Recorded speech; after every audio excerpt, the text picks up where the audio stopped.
Hello everyone, welcome to public technical study. So guys, आज के हमारे इस वीडियो का टॉपिक है कि प्रतिरोध के श्रेणी क्रम संयोजन की विशेषताएं क्या क्या होती हैं और प्रतिरोध के समांतर क्रम संयोजन की विशेषताएं क्या क्या होती हैं। ओके, तो आज की इस वीडियो में हम देखेंगे कि प्रतिरोध के श्रेणी क्रम संयोजन की विशेषताएं क्या क्या होती हैं और प्रतिरोध के समांतर क्रम संयोजन की विशेषताएं क्या क्या होती हैं। ओके, तो सबसे पहले हम देखेंगे कि प्रतिरोध के श्रेणी क्रम संयोजन की विशेषताएं क्या क्या होती है। नंबर 1, प्रतिरोध के श्रेणी क्रम संयोजन में यदि एक भी प्रतिरोध को हटा दिया जाए तो सर्किट परिपथ में धारा यानी करंट का प्रवाह रुक जाता है। मतलब यदि प्रतिरोध के श्रेणी क्रम संयोजन में एक भी प्रतिरोध को हटा दिया जाए तो परिपथ में धारा का प्रवाह रुक जाता है। यदि इस प्रतिरोध के श्रेणी क्रम संयोजन में यदि R1 रेजिस्टेंस को हटा दिया जाए तो इस परिपथ या सर्किट में करंट का प्रवाह रुक जाता है।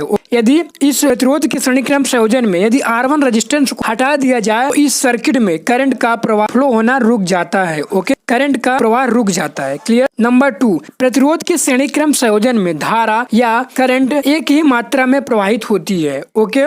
नंबर 3, प्रतिरोध के श्रेणी क्रम संयोजन में धारा या करंट एक ही दिशा में प्रवाहित होती है। मतलब प्रतिरोध के श्रेणी क्रम संयोजन में धारा एक ही डायरेक्शन दिशा में प्रवाहित होती है। ओके, अब हम देखेंगे कि प्रतिरोध के समांतर क्रम संयोजन की विशेषताएं क्या क्या होती हैं। तो देखिए, नंबर 1, प्रतिरोध के समांतर क्रम संयोजन में यदि सर्किट या परिपथ से एक भी प्रतिरोध को हटा दिया जाए तो तब भी धारा का प्रवाह होता रहता है। मतलब यदि इस प्रतिरोध के समांतर क्रम संयोजन में यदि R1 रेजिस्टेंस को हटा दिया जाए तो इस सर्किट या परिपथ में करंट का प्रवाह नहीं रुक, लेकिन यदि प्रतिरोध के श्रेणी क्रम संयोजन में परिपथ से एक भी रेजिस्टेंस को हटा दिया जाता है तो उस परिपथ या सर्किट में करंट का प्रवाह रुक जाता है। लेकिन प्रतिरोध के समांतर क्रम में ऐसा नहीं होता है। ओके।